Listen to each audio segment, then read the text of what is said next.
जीत ले हम सारी दुनिया।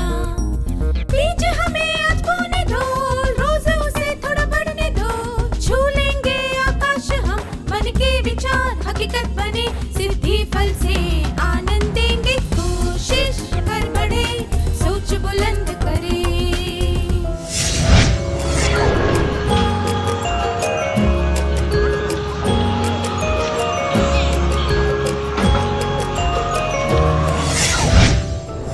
नमस्ते छात्रों, आप सब कैसे हैं? क्या मैंने सुना बहुत अच्छे?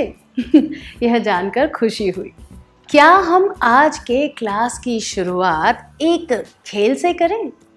कृपया अपनी कुर्सियां छोड़ दें और खड़े होकर एक बड़ा सा गोला बनाएं। जब आप गोले में खड़े हो चुके हों, तब मैं आप सभी को एक चौक का टुकड़ा दूंगी।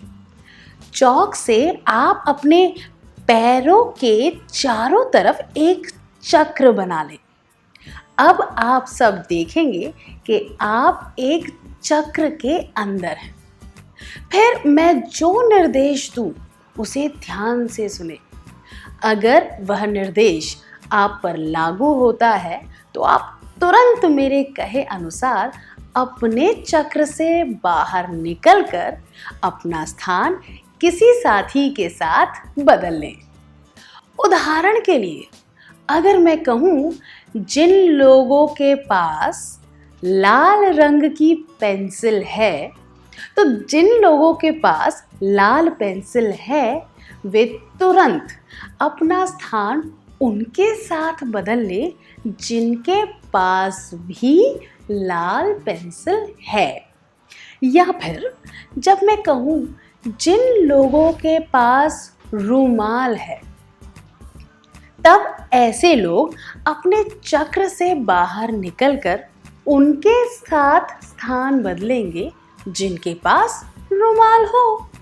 जिसे जगह बदलने के लिए कोई साथी नहीं मिला, वह खेल से बाहर हो जाएगा। बाकी लोगों को अपने चक्र में ही रहना है। क्या आप खेल के नियम समझ गए? तो चलिए शुरू करते हैं।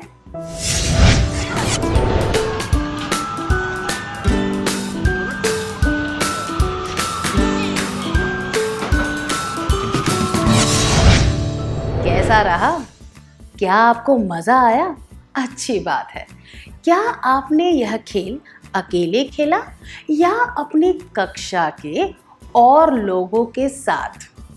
हाँ, आप सबके साथ खेले, आप अकेले नहीं खेले। क्या आप यह खेल अकेले खेल सकते हैं? नहीं।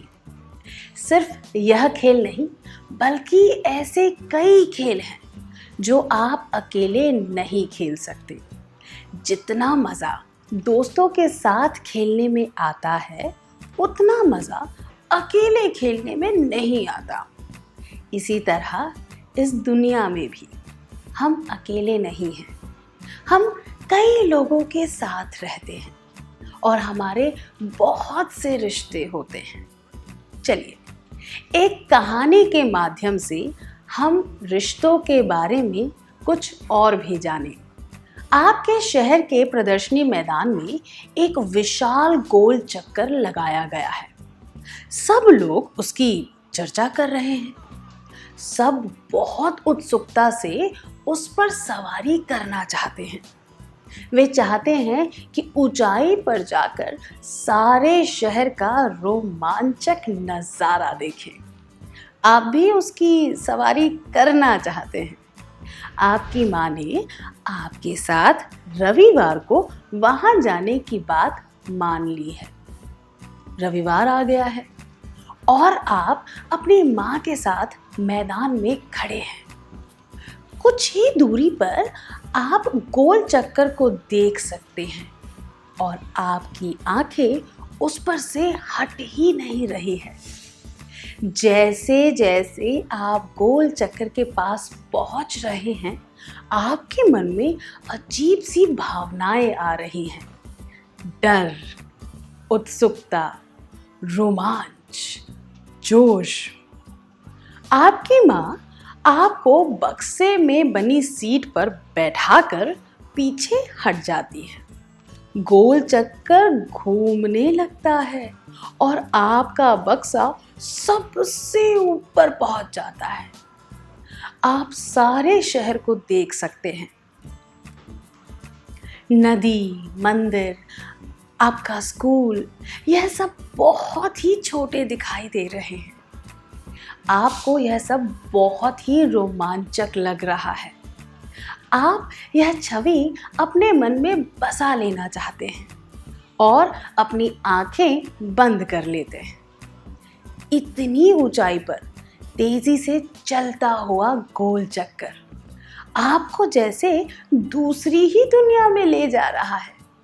आंखें बंद, आप ऐसा महसूस कर रहे हैं जैसे आप में कोई वजन ही नहीं है, जैसे आप बिल्कुल उन्मुक्त और हवा में तैर रहे हैं।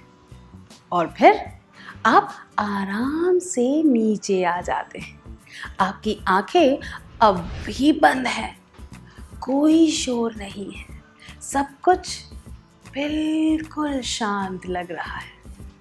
आप अपनी आंखें खोलते हैं, पर यह क्या, आप तो एक टापू पर पहुंच गए हैं। आप वहां चलने लगते हैं। वहां पर बहुत सारी रेत है, पर आपको एक पेड़ भी नजर आ रहा है। आप उस पेड़ तक चल कर जाते हैं और उसके नीचे बैठ जाते हैं। शाम होने वाली है, सूरज ढलने की तैयारी में है, अंधेरा बढ़ रहा है, आप बिल्कुल अकेले हैं। तब आप सोचते हैं कि काश मेरे करीबी लोग भी मेरे साथ यहाँ पर होते। जब आपने उन लोगों के बारे में सोचा जो आपके साथ टापू पर होते, तब आपके मन में किन लोगों का विचार आया? कृपया एक सूची में उन सभी लोगों के नाम लिख दीजिए। उन नामों की सूची बनाने के बाद आप अपनी नोटबुक में से एक पन्ना निकाल लें। पन्ने पर एक चित्र बनाएं। यह ध्यान रहे कि वह चित्र पन्ने के ठीक बीच में हो। आपका चित्र ऐसा दिखना चाहिए, कल्पना कीजिए कि यह चित्र आपका ही है।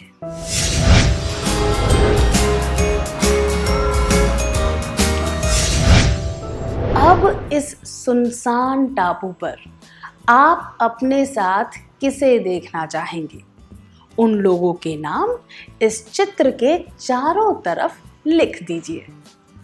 उदाहरण के लिए आप सबसे पहले किसे देखना चाहेंगे? आपके करीबी लोग कौन हैं जिन्हें देखकर आपको अच्छा महसूस होता है? क्या वह आपकी माँ है? तो चित्र के पास माँ लिख दें। आप और किसे अपने साथ टापू पर देखना चाहेंगे? सभी नाम चित्र के चारों तरफ लिख दीजिए। अगर आप अपने पिता को सबसे पहले देखना चाहेंगे तो वहाँ पर पिता लिख दीजिए। अगर आप अपने दादाजी को देखना चाहेंगे तो वहाँ लिख दीजिए। उन सब लोगों के नाम लिख दीजिए जिन्हें आप सबसे पहले देखना चाहेंगे और उनके नाम के चारों तरफ एक गोला यानी कि चक्र बना दीजिए। क्या आप समझ गए? इसी तरह आप उन सब लोगों के नाम लिखिए जिन्हें आप इसके बाद देखना चाहेंगे। इन नामों के चारों तरफ भी एक चक्र बनाना है। क्या आपको कोई संदेह है? क्या मैं भारतीय सेना का नाम लिख सकता हूँ? क्योंकि यह सब रक्षा करती हैं। देखिए, एक काल्पनिक कहानी है। आपको यह समझने की ज़रूरत है कि जब आप मुसीबत में हो तब आपको किसे देखकर अच्छा महसूस होगा। जैसा कि पहले बताया गया था, आप ऐसे लोगों के नाम लिखेंगे जो किसी भी तरह से आपके करीब हों। क्या अब आप समझ गए? चलिए नाम लिखना शुरू करें।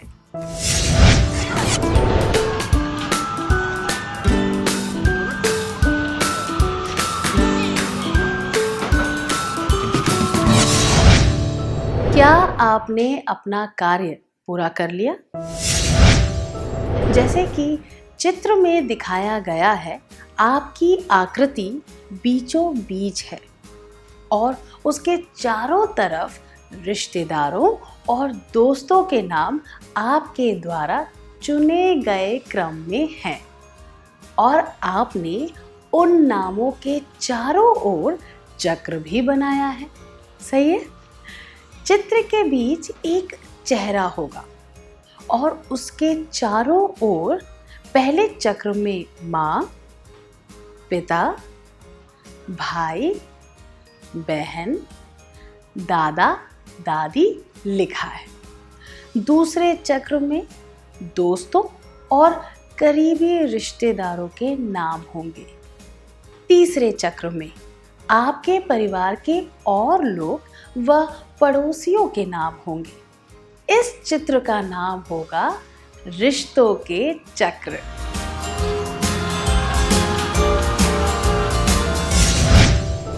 ये चक्र हमारे रिश्तों के बारे में बताते हैं, इसीलिए इसका नाम रिश्तों के चक्र रखा गया है। इसीलिए कृपया अपने पन्ने पर रिश्तों के चक्र लिख दें।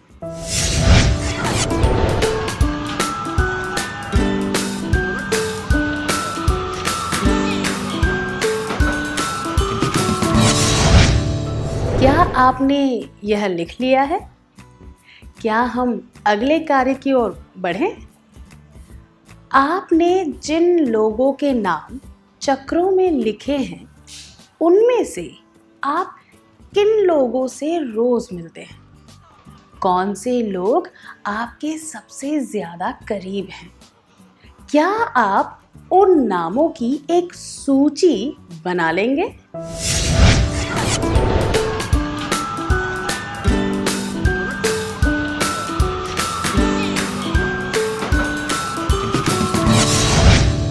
क्या आपने उन लोगों की सूची बना ली? अब इस सूची के लिए एक शीर्षक लिखें। हम इन लोगों से रोज मिलते हैं।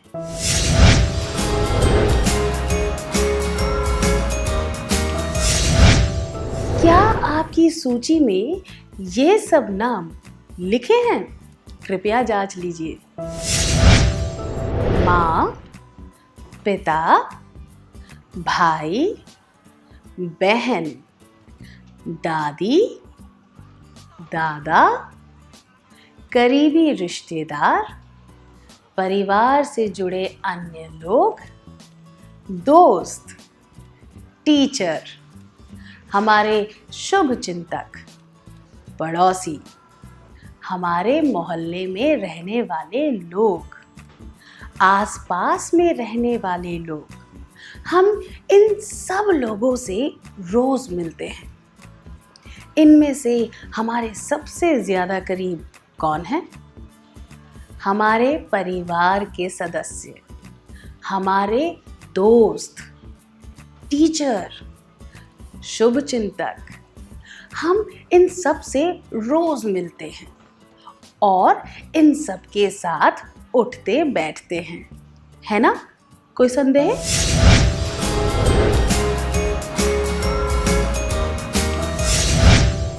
हमारे घर के सामने की दुकान का मिठाई वाला हमारे करीबी लोगों के रिश्ते के चक्र में आ सकता है क्या? क्या आप यह प्रश्न पूछना चाहते हैं?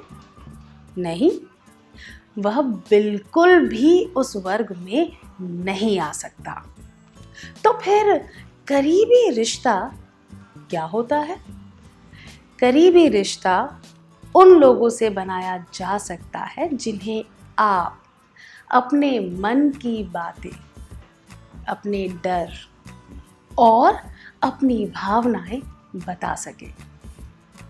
क्या आप अपने विचार और सारी भावनाएं उस मिठाई वाले को बिना झिझक के बता सकते हैं? इस वजह से वह करीबी रिश्तों के वर्ग में नहीं गिना जा सकता। अब हम अगले कार्य पर जाएंगे।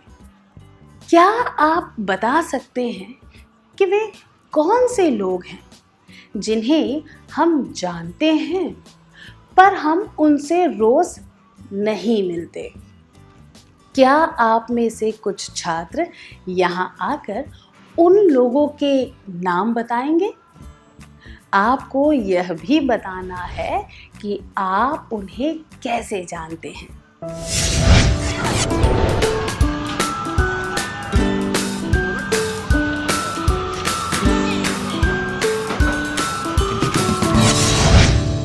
उन लोगों के नाम बताने के लिए शुक्रिया। हमारी जान पहचान के लोग, परिवार से जुड़े हुए लोग, कुछ दोस्त, शुभचिंतक और रिश्तेदार। हम इन सब लोगों से कभी कभी ही मिलते हैं, पर हम इन लोगों को अपने करीब मानते हैं। क्या हम अगले कार्य पर चलें? क्या आप उन दोस्तों, रिश्तेदारों की सूची बना सकते हैं जिनके साथ आप अच्छा रिश्ता बनाए रखना चाहते हैं? आपको जोड़ियां बनाकर इसके बारे में बात करनी है। आपको अपने साथी को यह भी बताना है कि आप इन लोगों से करीबी रिश्ता क्यों बनाए रखना चाहते हैं।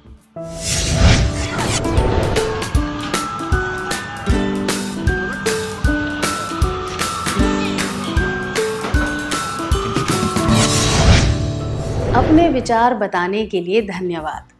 आमतौर पर हम अपने रिश्तेदारों और शुभ चिंतकों के साथ अच्छा करीबी रिश्ता रखते हैं, है ना? हम करीबी रिश्तों को क्यों बनाए रखना चाहते हैं? चाहे हम इन लोगों से रोज मिले या ना मिले, ये रिश्ते ऐसे हैं जो ज़रूरत के समय में हमारे साथ होते हैं। जब हम मुसीबत में हो तो वे हमारी मदद करते हैं। हमारी कामयाबी में वो भी खुश होते हैं। जब हम निराश हो तो हमें हिम्मत बंधाते हैं। हम गलत हो तो हमें सही करते हैं। इसीलिए हमें इन रिश्तों को अच्छी तरह निभाना चाहिए। जो लोग हमारे करीब हैं उन्हें ठीक से समझना चाहिए। हमें यह जानने की कोशिश करनी चाहिए कि कुछ कहने या करने के पीछे उनका इरादा क्या है। हमें उनकी मानसिक स्थिति को समझना चाहिए। दूसरे शब्दों में कहें तो हमें लोगों के इरादे, मानसिक स्थिति और हालात के आधार पर उनकी भावनाओं को समझना चाहिए।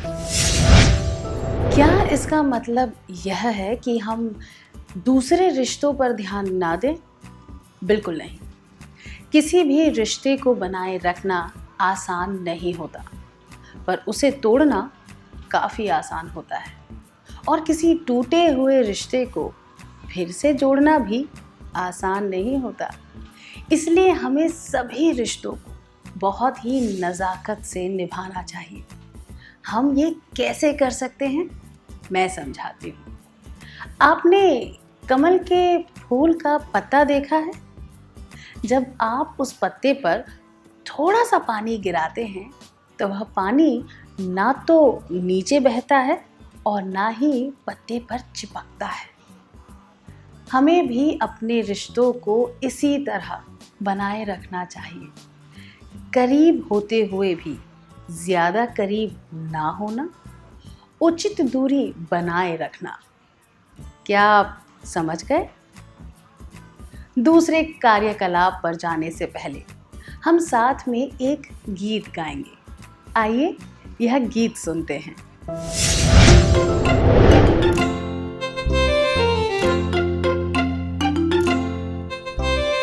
रंग रंग कैसा रंग, मुझे पसंद पीला रंग,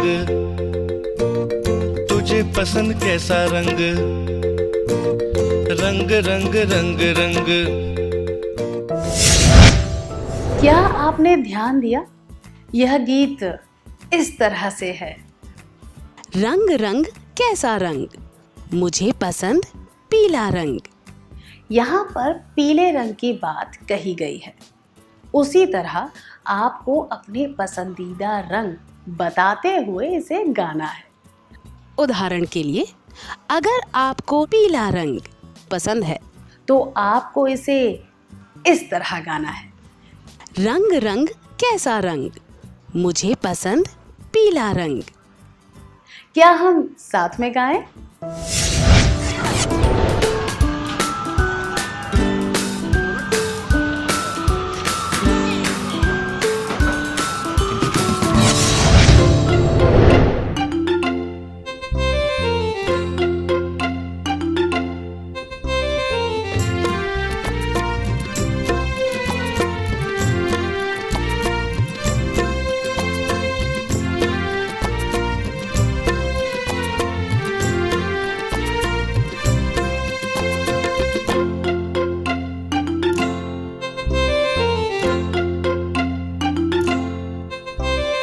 रंग रंग कैसा रंग, मुझे पसंद पीला रंग, तुझे पसंद कैसा रंग, रंग रंग रंग रंग। संसार रंगों से भरा है, वो हर एक रंग में रूप है। संबंध फैले हैं उनके जैसे, हर एक संबंध का महत्व है। दुनिया में रंग अनेक है, साथ मिले सुंदरता निखरे। संबंध सब है बुने हुए, हर एक संबंध की पहचान है। दुनिया में रंग अनेक है, साथ मिले सुंदरता निखरे। संबंध सब है बुने हुए, हर एक संबंध की पहचान है। रंग रंग कैसा रंग, मुझे पसंद पीला रंग, तुझे पसंद कैसा रंग, रंग रंग रंग रंग, रंग रंग रंग रंग।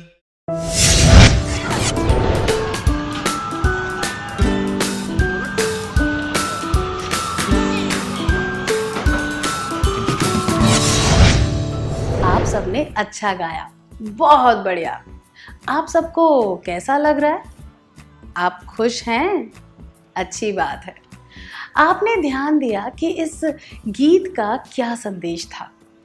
गाने में यह बताया गया है कि दुनिया में बहुत से रंग हैं, उसी तरह दुनिया में बहुत से रिश्ते भी हैं। जिस तरह हमारे जीवन में रंग होने चाहिए, उसी तरह रिश्ते भी होने चाहिए और हमें रिश्तों के बीच भेदभाव नहीं करना चाहिए। क्या हम इस संदेश को आज के दिन का संदेश माने? क्या हम अब अगले कार्य पर जाएं? अब हमें एक अभिनय करना है। कमल और विमल एक ही स्कूल में पहली कक्षा से एक साथ पढ़ते थे। वे बहुत अच्छे दोस्त थे। फिर 5वीं कक्षा से विमल दूसरे स्कूल में चला गया और वे दोनों एक दूसरे से मिल नहीं पाए। अब बहुत समय के बाद वे एक दूसरे से किसी बस स्टॉप पर मिले।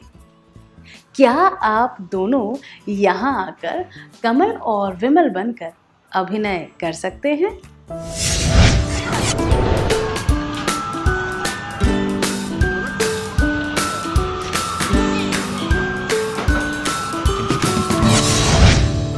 आप दोनों ने अच्छा अभिनय किया, धन्यवाद। जब दो दोस्त लंबे समय के बाद मिलते हैं तो वे क्या करते हैं? वे एक दूसरे को देखते हैं और पहचान कर मुस्कुराते हैं। वे कुछ देर के लिए बातें करते हैं। अगर दोनों में से किसी एक ने बात किए बिना बस पकड़ ली होती तो क्या उन दोनों का रिश्ता आगे बढ़ता? नहीं, ऐसा नहीं होता। इसका मतलब है कि रिश्तों को आगे बढ़ाने के लिए बातचीत करना बहुत ज़रूरी है। मैं दोहराती हूँ, रिश्तों को आगे बढ़ाने के लिए बातचीत करना बहुत ज़रूरी है। क्या हम एक और अभिनय करें? एक छात्र किसी प्रतियोगिता में भाग लेकर जीतने के बाद अपने अनुभव बताने के लिए अपनी शिक्षिका के पास जाता है। क्या आप दोनों स्वेच्छा से यहाँ आकर शिक्षिका और छात्र की भूमिका निभा सकते हैं? क्या आप दोनों तैयार हैं?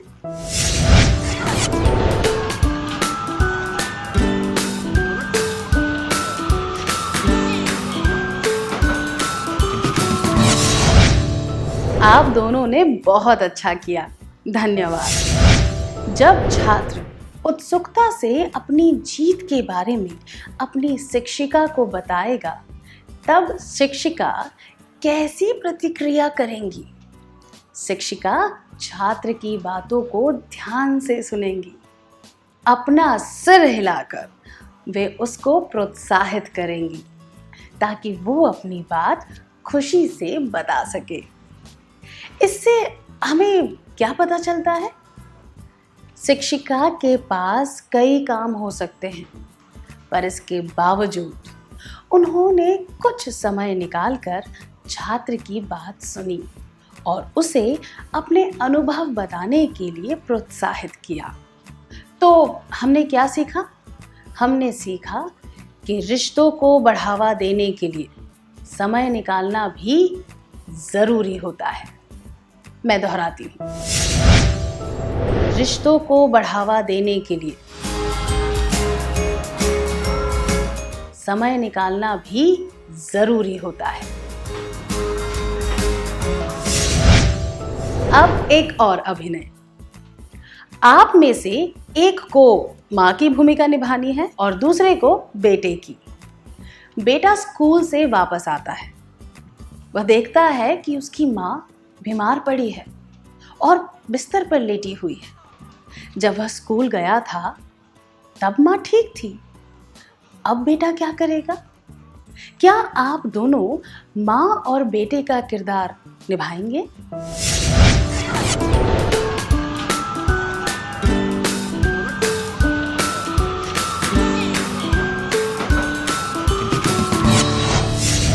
इतना अच्छा अभिनय करने के लिए आपको बधाई।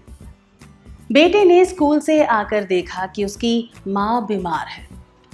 बेटे को माँ की तबीयत के बारे में पूछना चाहिए, उसकी बात सुननी चाहिए और यह कहना चाहिए कि वह शाम को बाहर खेलने नहीं जाएगा।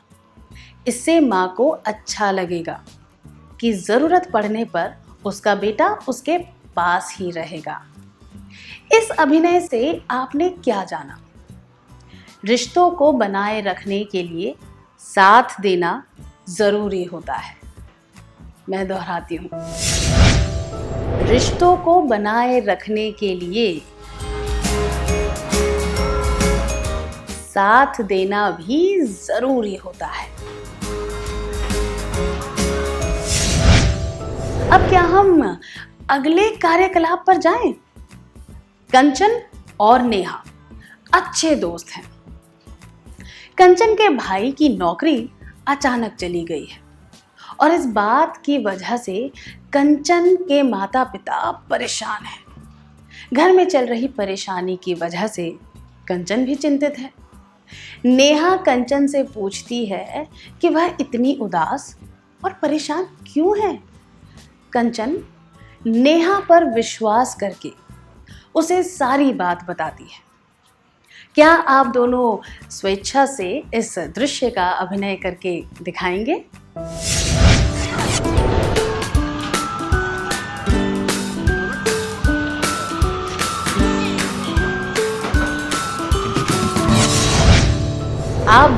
अच्छा अभिनय किया, बहुत बढ़िया। वैसे तो कोई भी इंसान अपनी निजी समस्याओं के बारे में दूसरों को नहीं बताना चाहता है, पर किसी दोस्त को अपनी समस्या बताने से मन हल्का हो जाता है। आप अपनी समस्या किसी दोस्त को क्यों बताते हैं? क्योंकि आपको अपने दोस्त पर विश्वास होता है कि वह इस बारे में और किसी को नहीं बताएगा। इसीलिए रिश्तों को आगे बढ़ाने के लिए विश्वास भी जरूरी होता है। मैं दोहराती हूँ, रिश्तों को आगे बढ़ाने के लिए विश्वास भी जरूरी होता है। हमने देखा कि बातचीत करना, समय देना, साथ देना और विश्वास करना, ये सब बातें रिश्तों को बनाए रखने के लिए ज़रूरी है। कुछ और बातें भी हैं जो रिश्तों में ज़रूरी होती हैं। क्या हम एक कहानी के माध्यम से इनके बारे में जानें? एक दिन खाने की छुट्टी के दौरान आपका दोस्त आपसे पेन मांगता है। वह आपसे कहता है कि अगली क्लास शुरू होने से पहले आपका पेन लौटा देगा। छुट्टी का समय पूरा हो जाता है और दूसरी घंटी भी बज जाती है, तब भी आपका दोस्त वह पेन नहीं लौटाता।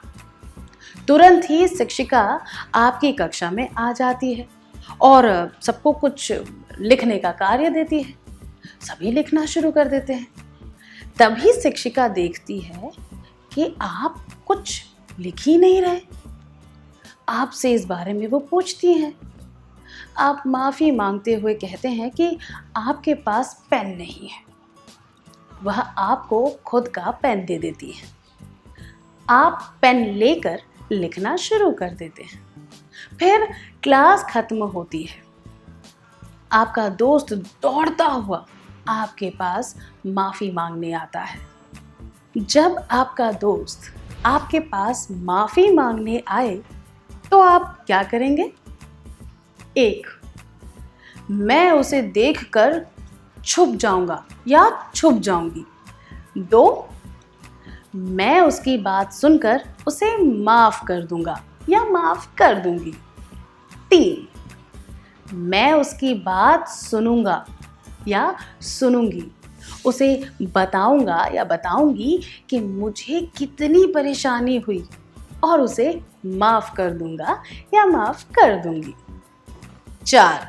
जब वह मुझसे बात करने आएगा तब मैं उसकी तरफ नहीं देखूंगा या नहीं देखूंगी और वहाँ से चली जाऊंगी या चला जाऊंगा। ये दोनों जवाब, मैं उसे देखकर छुप जाऊंगा या छुप जाऊंगी और जब वह मुझसे बात करने आएगा तब मैं उसकी तरफ नहीं देखूंगा या नहीं देखूंगी और वहाँ से चली जाऊंगी या चला जाऊंगा, उचित नहीं है, क्योंकि इससे रिश्ते बिगड़ सकते हैं। यह जवाब, मैं उसकी बात सुनकर उसे माफ़ कर दूंगा या माफ़ कर दूंगी, उचित है। पर यहाँ पर आपके दोस्त को अपनी गलती का परिणाम जानने का मौका नहीं दिया गया है। सबसे उचित जवाब है, मैं उसकी बात सुनूंगा या सुनूंगी, उसे बताऊंगा या बताऊंगी कि मुझे कितनी परेशानी हुई और उसे माफ़ कर दूंगा या माफ़ कर दूंगी, क्योंकि इससे आपके दोस्त को माफ़ी भी मिल जाएगी और उसे यह एहसास भी होगा कि उसे यह गलती दोहरानी नहीं चाहिए। ऐसा करने से आपका रिश्ता भी मजबूत होगा। हमने इससे क्या सीखा? माफ़ी मांगने और किसी को माफ़ कर देने से रिश्ते बने रहते हैं। हम इन सब बातों को कैसे याद रखेंगे? यह बहुत आसान है। हम इसे कविता की 2 पंक्तियों की तरह याद कर लेंगे। विश्वास की ये बात है, समय पे देना साथ है, माफी मांगने वाले को करना माफ है। विश्वास की ये बात है, समय पे देना साथ है, माफी मांगने वाले को करना माफ है। तो इसमें यह सभी बातें आती हैं, समय देना, साथ रहना, माफी मांगना, माफ करना, विश्वास बनाए रखना और बातचीत करना। सही है? हमने क्लास की शुरुआत में एक खेल खेला था, है ना? क्या आपको याद है कि वह खेल क्या था? हमने एक चक्र बनाया और हम उसके अंदर खड़े हो गए। मान लीजिए कि हर एक चक्र एक टापू है, तो फिर हम भी एक अलग टापू बन जाएंगे। क्या हम इस दुनिया से अलग टापुओं की तरह रह सकते हैं? बिल्कुल नहीं। तो फिर जुड़े रहने के लिए हमें क्या करना चाहिए? हमें इन टापुओं को जोड़ने के लिए पुल बनाने चाहिए। हर एक पुल किसी रिश्ते का प्रतीक है। हम जितने पुल बनाएंगे उतने ही रिश्ते और संबंध बनते जाएंगे। इस तरह से कोई भी अकेला नहीं रहेगा। इसीलिए हमें अपने रिश्तों को ध्यान से निभाना चाहिए और उनमें नयापन बनाए रखना चाहिए। ऐसा करने से लोगों के बीच सहकार की भावना आएगी और एकता बढ़ेगी। क्या हम वे सारी बातें एक बार दोहरा लें जो हमने अब तक इस सत्र में सीखी हैं? हम ये कैसे करेंगे? कृपया बारी बारी से मुझे बताएं कि आपने इस क्लास में क्या सीखा।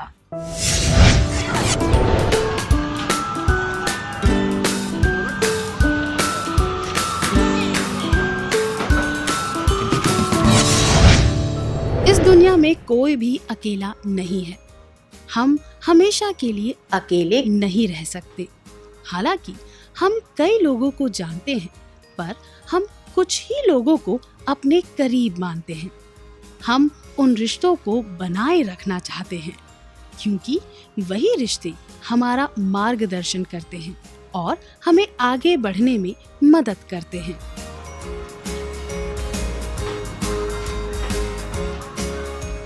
इसीलिए हमें उन रिश्तों की कद्र करनी चाहिए, पर हमें उन रिश्तों को नहीं तोड़ना चाहिए जिन्हें हम ज्यादा करीब ना मानते हों।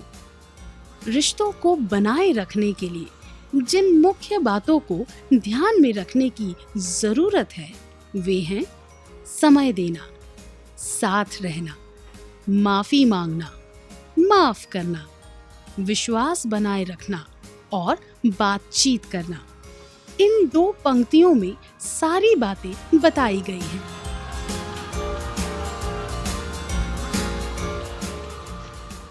विश्वास की ये बात है, समय पे देना साथ है, माफी मांगने वाले को करना माफ है।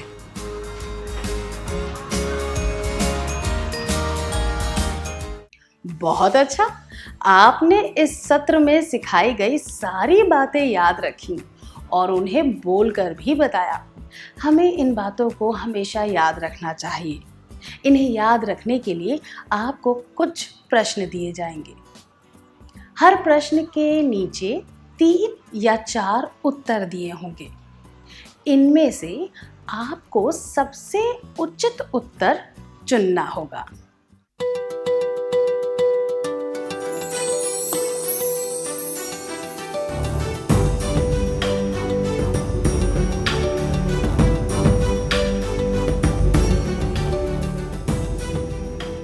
प्रश्न 1, अपनी गलती मान लेने और उसका परिणाम देखने के बाद आप क्या करेंगे?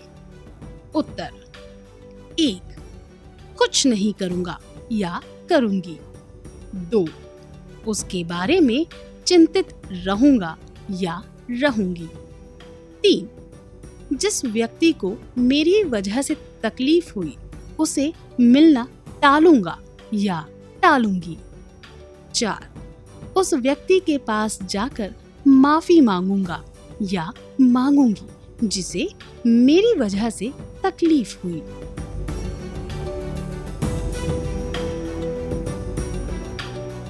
प्रश्न 2.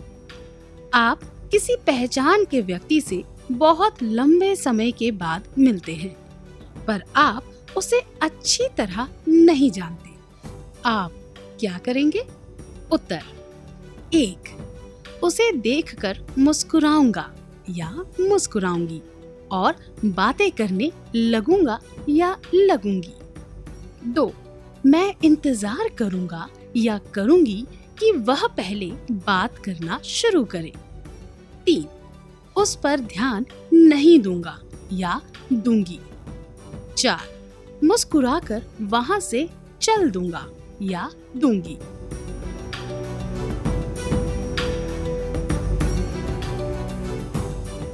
प्रश्न 3. आपका मौसेरा भाई आपके साथ छुट्टियां बिताने आया है। आपके अलावा घर में और शहर में उसकी उम्र का और कोई व्यक्ति नहीं है जिसे वह जानता हो। आपके दोस्त आपको बाहर खेलने के लिए बुला रहे हैं। आप क्या करेंगे? उत्तर: 1. अपने भाई को घर में छोड़कर मैं बाहर खेलने चला जाऊंगा या जाऊंगी। 2. मैं अपने भाई के साथ घर पर ही रहूंगा या रहूंगी और अपने दोस्तों को मना कर दूंगा या दूंगी। 3. अपने भाई के साथ घर पर ही खेलूंगा या खेलूंगी और अपने दोस्तों को अपनी स्थिति समझाऊंगा या समझाऊंगी। 4. अपने भाई को साथ लेकर दोस्तों से मिलवाऊंगा ताकि हम सब साथ खेल सके।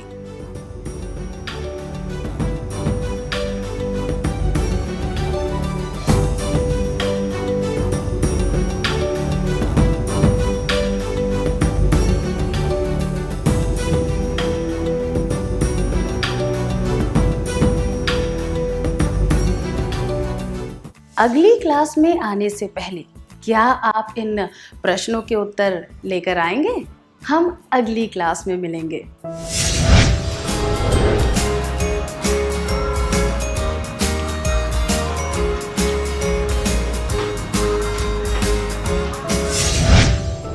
नमस्ते छात्रों, पिछली क्लास में दिए गए प्रश्नों के लिए क्या आपने सबसे उचित उत्तर चुन लिए हैं?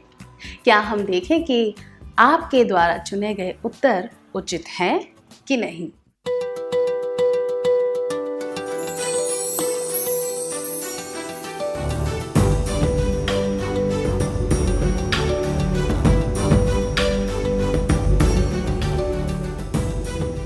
प्रश्न 1. अपनी गलती मान लेने और उसका परिणाम देखने के बाद आप क्या करेंगे? ये सभी जवाब मैं कुछ नहीं करूंगा या करूंगी, उसके बारे में चिंतित रहूंगा या रहूंगी, और जिस व्यक्ति को मेरी वजह से तकलीफ हुई उससे मिलना टालूंगा या टालूंगी अनुचित है, क्योंकि इन बातों से रिश्ते बिगड़ सकते हैं। सबसे उचित उत्तर है उस व्यक्ति के पास जाकर माफी मांगूंगा या मांगूंगी जिसे मेरी वजह से तकलीफ हुई, क्योंकि खुद की गलती को समझने और माफी मांगने से रिश्ते बने रहते हैं। आपका जवाब क्या है?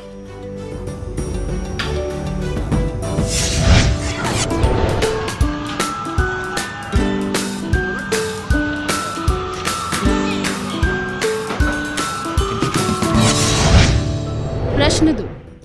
आप किसी पहचान के व्यक्ति से बहुत लंबे समय के बाद मिलते हैं, पर आप उसे अच्छी तरह नहीं जानते।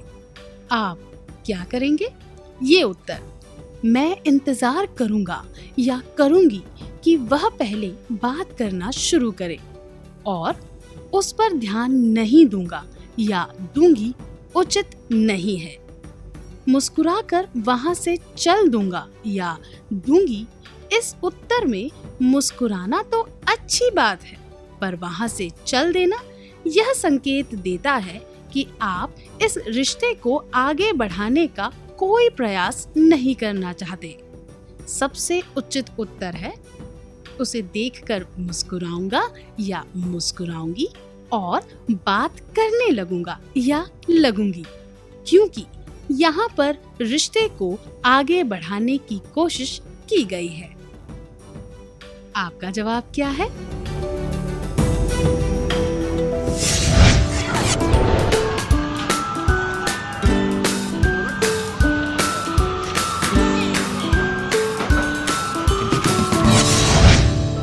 प्रश्न 3। आपका मौसेरा भाई आपके साथ छुट्टियां बिताने आया है। आपके अलावा घर में और शहर में उसकी उम्र का और कोई व्यक्ति नहीं है जिसे वह जानता हो। आपके दोस्त आपको बाहर खेलने के लिए बुला रहे हैं। आप क्या करेंगे? ये उत्तर अपने भाई को घर में छोड़कर मैं बाहर खेलने जाऊंगा या जाऊंगी, या मैं अपने भाई के साथ घर पर ही रहूंगा या रहूंगी और अपने दोस्तों को मना कर दूंगा या दूंगी उचित नहीं है, क्योंकि यहाँ पर दोनों में से किसी एक रिश्ते को ज्यादा महत्व दिया जा रहा है। यह उत्तर अपने भाई के साथ घर पर ही खेलूंगा या खेलूंगी और अपने दोस्तों को अपनी स्थिति समझाऊंगा या समझाऊंगी उचित है, क्योंकि दोस्तों व भाई दोनों के साथ रिश्ता बनाए रखने की कोशिश की गई है। सबसे उचित उत्तर है अपने भाई को साथ लेकर दोस्तों से मिलवाऊंगा ताकि हम सब साथ खेल सकें। इसमें न सिर्फ मौजूद रिश्तों को मजबूत किया गया है, पर भाई को अपने दोस्तों से मिलवाकर नए रिश्ते बनाने का भी प्रयास किया गया है।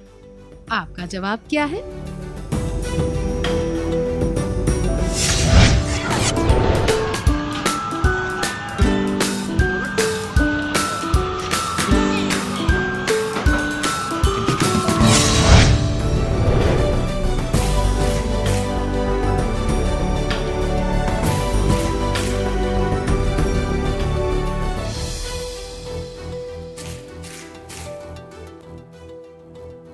अगर आपके सभी उत्तर उचित रहे तो शाबाश। अगर आपके कुछ जवाब उचित नहीं हैं तो यह जानने की कोशिश कीजिए कि आप कहाँ गलत हो गए। फिर अगली बार उचित जवाब लिखने का प्रयास कीजिए। यह मत भूलिए कि सतत प्रयास और मेहनत से ही कोई व्यक्ति आगे बढ़ सकता है। क्या हम अगले सत्र की ओर बढ़ें?